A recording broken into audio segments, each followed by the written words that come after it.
segue internado em estado grave. Polícia Federal abre inquérito para apurar o caso e o advogado nega queima de arquivo. O sicário segue grave no CTI em Belo Horizonte. Sem melhora, sem piora. A PF primeiro confirmou a morte, depois se retratou. O diretor-geral abriu inquérito para analisar as imagens da cela. Já é uma admissão de que há perguntas sem resposta. O advogado negou queima de arquivo, mas admitiu demora na percepção dos fatos. Aqui é curioso, né? Eu não sei, eu vou começar aqui pelo nosso convidado de hoje, o Renato Bolsonaro. Bolsonaro, é bem estranha essa história, né? Porque a PF primeiro ela confirma a morte do sicário, depois ela se retrata. Pô, uma instituição do nível da Polícia Federal errando na confirmação de um óbito de um preso sob sua custódia, aliás, no caso mais sensível do país. Como que você pode avaliar isso aqui, Renato? O Emilio, a Polícia Federal, ela tá com uma tremenda bomba na mão, tá? Então ela tem sob custódia, né? Tinha sob custódia aí o sicário e agora ela não, né, ela tem que dar resposta porque ele morreu. Ela tinha custódia sobre o preso, ela tem responsabilidade sobre o preso, a cela é monitorada com vídeo, então, ou seja, tem caroço nesse angu, assim a gente pensa, né? Com Porque certeza. como que permitiram, né? Não sei lá como ele tentou se matar, a princípio, chega pra gente que foi com lençol. Imagine você pegando um lençol, fazendo uma corda do lençol, enrolando no pescoço, sei lá onde ele amarrou isso aí, se é numa grade, deve ter uma grade lá. Então é difícil uma pessoa se enforcar dentro de uma cela sendo monitorada. E é bom mesmo que essas imagens apareçam e não fique sob sigilo, né? Sob sigilo da justiça, que dê transparência para a população como um todo, porque nós estamos aí decepcionados como o Brasil está sendo conduzido. Essa é uma história do Banco Márcia que ela tem que ser passada limpa, de ponta a ponta, porque tem muita gente envolvida, muita gente aí, se fizerem, né? O mesmo pau que deu em Jair Bolsonaro der neles, vão para a cadeia e com razão, tá? E com razão. Então vamos aguardar isso aí, né, menino? Vamos ver qual será o andar, né, Uhum. dessa questão aí, a hora que está apresentada para nós. O Renato Bolsonaro aqui lembrou bem, né, deputada? As imagens do 8 de janeiro viraram a lenda, né? Olha, e se você observar, no caso do sicário, tem vários interrogações, existem várias perguntas, né, e vários mistérios a serem desvendados. Primeiro, se é uma cela monitorada, e você tem câmeras que monitoram, do outro lado existe alguém que está observando, até porque existem essas gravações e existe, obviamente, e ainda mais dentro da Polícia Federal, uma equipe que fica monitorando esses vídeos. E em quanto tempo foi o possível socorro médico? Sim, se você está mantendo uma pessoa presa ali dentro, você tem que pelo menos proporcionar uma atenção à saúde desse preso. E como ele cometeu esse ato? Tá? Foi aquilo que o Roberto falou. Como ele consegue colocar um lençol no pescoço, ou engolir o lençol? Olha, eu estou criando aqui uma, né?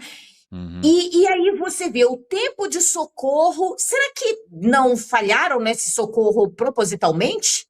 Né? E até ele ter Uhum. sido. Ele foi entubado, óbvio, e agora ele deve estar sedado e em ventilação mecânica. Mas e aí?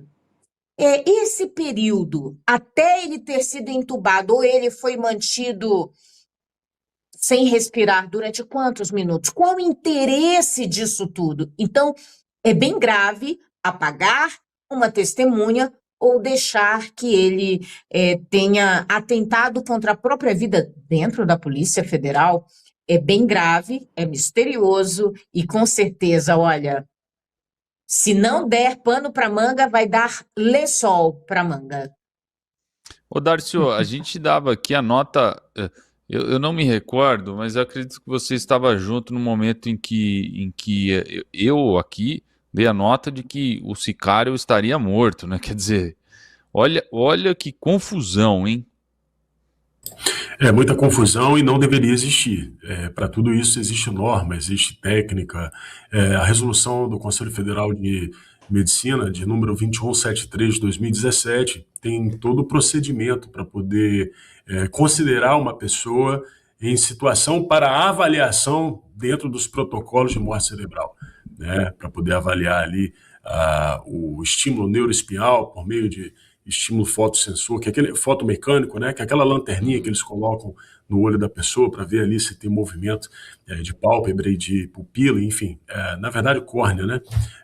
Tem também outros procedimentos que eles fazem para poder saber se a situação de apneia, ou seja, de ausência de respiração, ela é permanente, então tem estímulos que eles fazem para poder saber se a pessoa realmente parou de respirar. Enfim, é uma série de procedimentos avaliando pressão, temperatura, tem todo um procedimento. Quem quiser pesquisar a resolução para poder ler, eu fui fazer esse exercício ontem ainda para poder tentar entender como que eles chegaram à conclusão de morte cerebral e, sinceramente, eu não sei até agora por que eles falaram que esse sujeito morreu.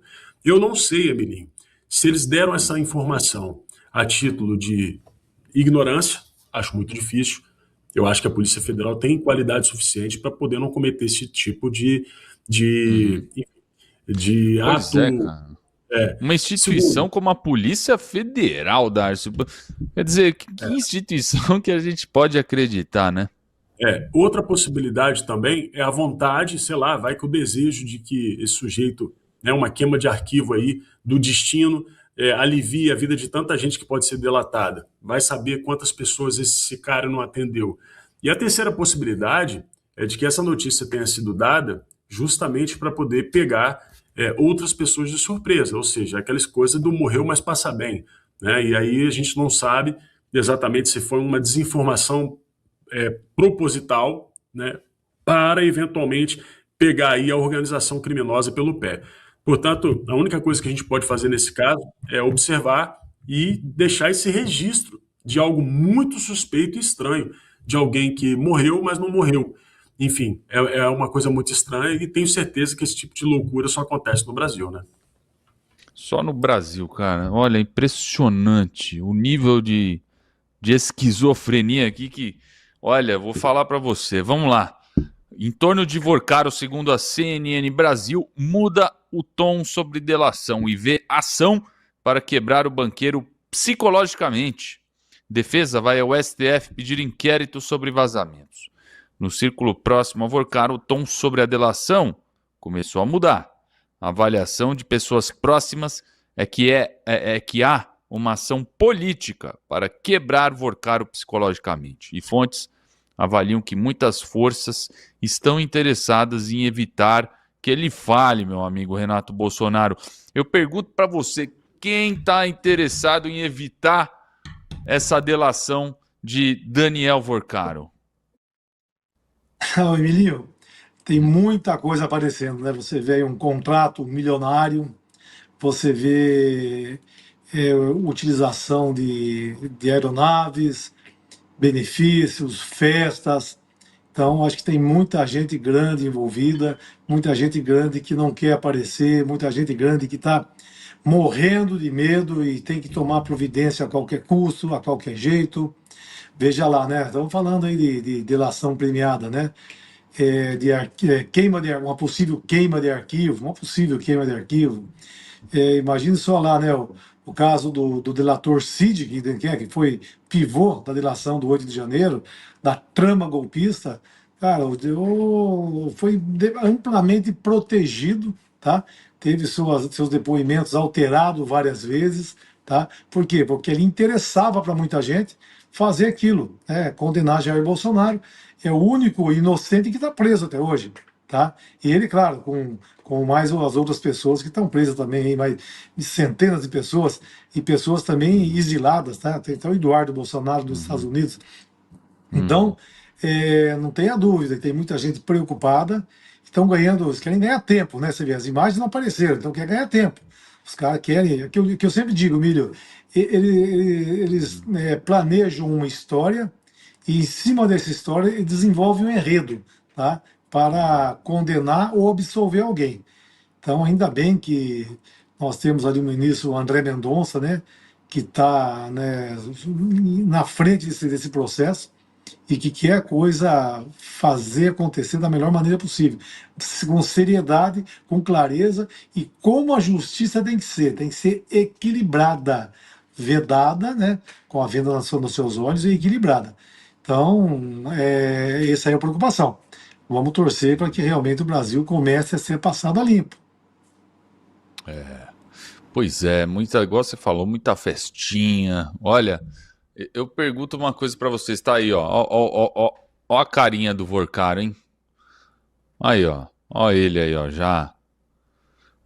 Tá aí. Ah, olha que curioso isso aqui. Vorcaro pede a STF inquérito por vazamentos de supostos diálogos com Alexandre de Moraes, dono do Banco Master, diz que conversas foram talvez editadas e tiradas de contexto. Agora, acabou de sair uma, inclusive a Sueli aqui me mandou. Ó, o Mendonça manda investigar vazamento de dados do celular de Vorcaro. Ministro do STF afirma que o sigilo das informações deveria ter sido preservado por congressistas da CPI do INSS. Quer dizer, aqui eu pergunto para você, deputada, a gente está vendo essas conversas, inclusive os sites de fofoca adoram, né? Porque, imagina, tem celebridade, tem político, tem ministro do Supremo, o cara estava em todo lugar, né? O Vorcaro era quase um onipresente, impressionante. Agora, Olha, o andamento das investigações... e por que o Brasil não pode saber com quem ele falava?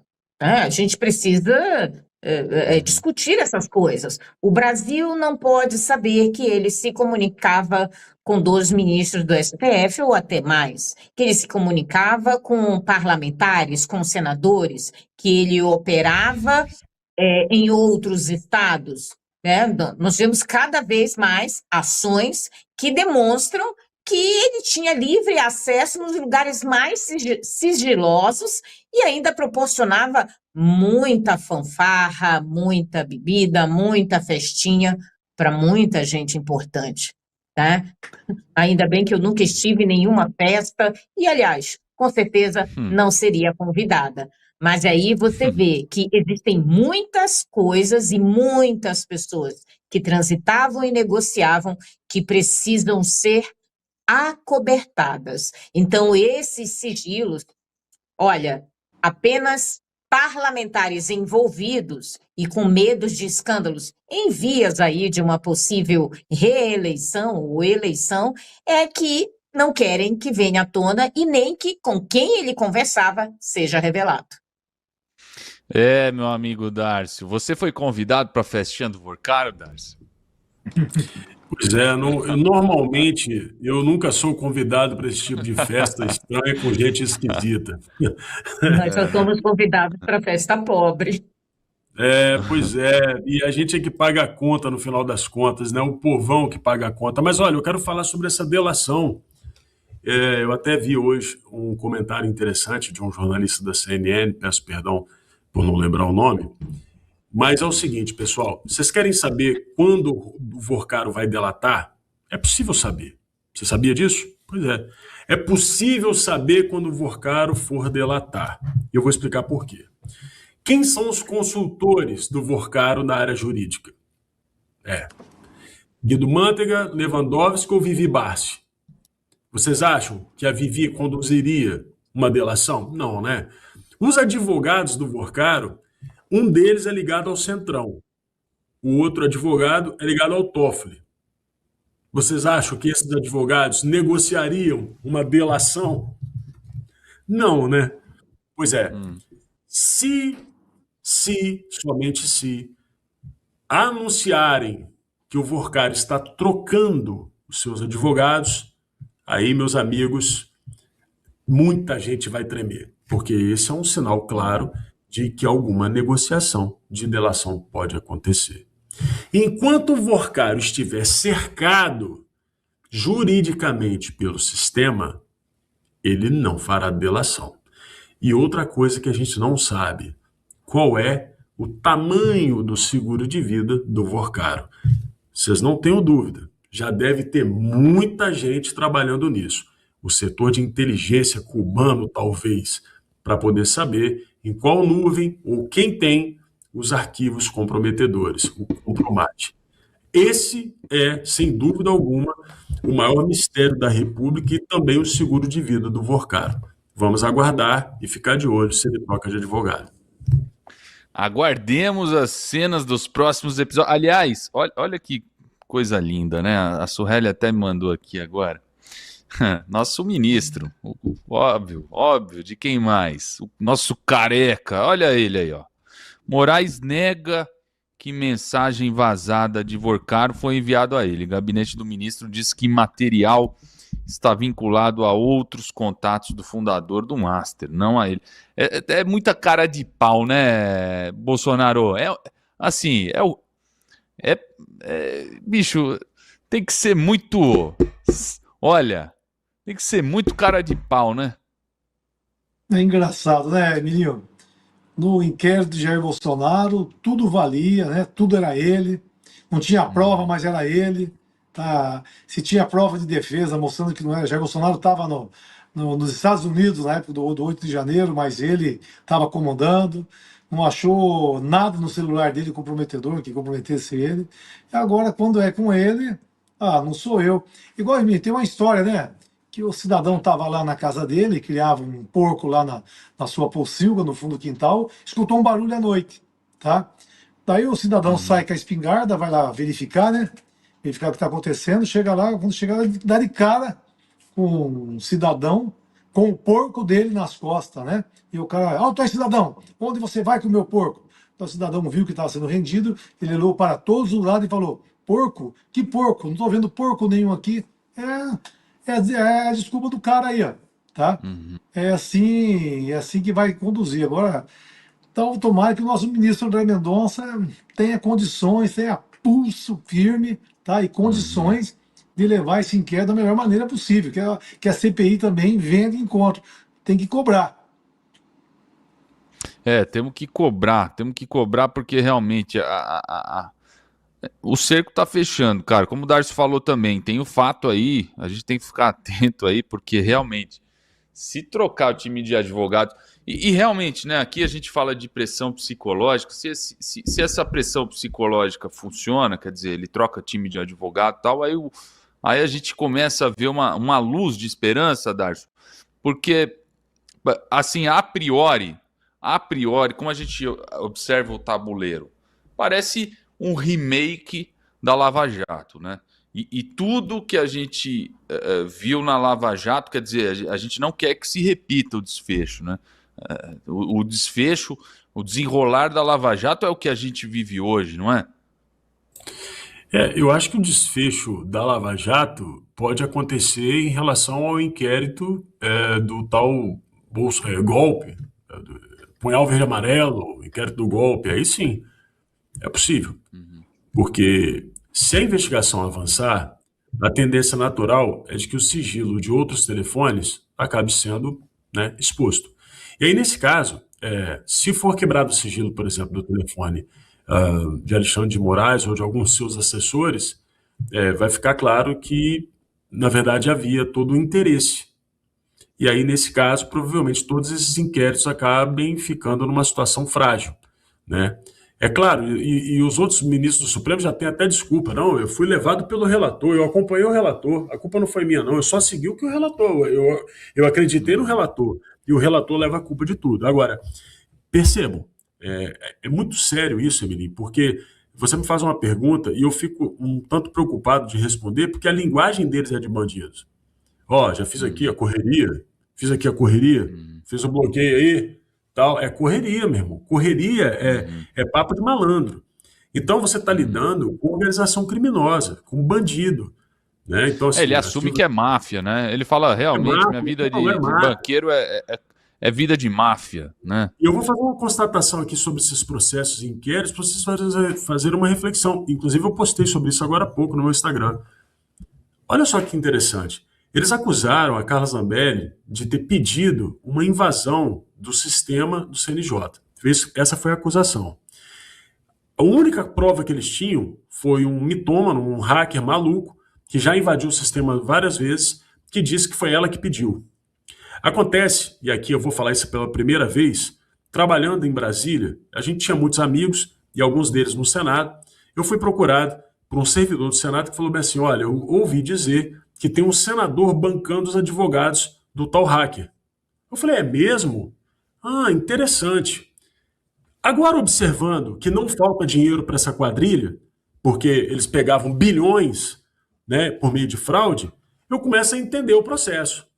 E aí sai a notícia, vejam só, de que eles tinham um grupo que invadiram os sistemas do Ministério Público Federal, da Polícia Federal, do FBI, da Interpol. Aí eu falo: opa, acendeu uma luz laranja aqui, ou vermelha já. A Carla Zambelli está presa por uma suposta invasão que ela teoricamente teria mandado. Eles invadiram.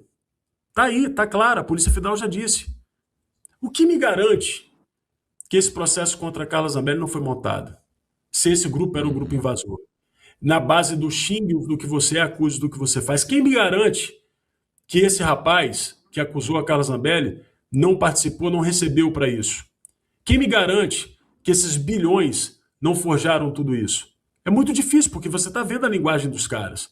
E tem muito mais coisas, como, por exemplo, o que essa rede de informação paralela, porque vocês estão entendendo, existia um grupo que fazia a fiscalização, a investigação de forma oficial dentro da Polícia Federal, e existia um grupo de inteligência paralelo que, inclusive, quebrava sistemas. É isso que a gente está lidando aqui.